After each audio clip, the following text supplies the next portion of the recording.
Ero in ufficio e sento il DIN del registratore di cassa che si apriva.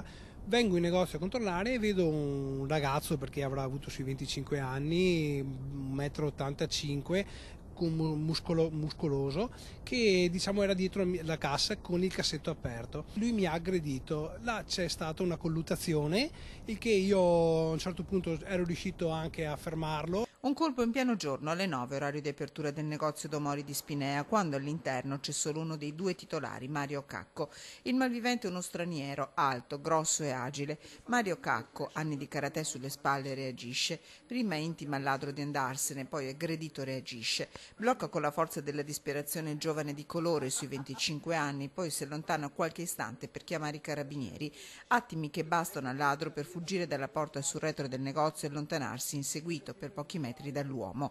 Racconta Mario Cacco e intanto inizia a capire quanto gli è appena accaduto, ricordando con ansia quei lunghi minuti di lotta e l'attesa infinita dell'arrivo delle forze dell'ordine. Telefonata al 112 alle 903 e intervento, abbiamo avuto la pattuglia alle 9:45, 9:44. Ha paura adesso Mario Cacco, che con il fratello da anni gestisce questa attività e solo adesso inizia a sentire il dolore delle botte, di rapine in pieno giorno, mai avute. La prima rapina sì, abbiamo subito furti notturni ma mai rapina di giorno, mai.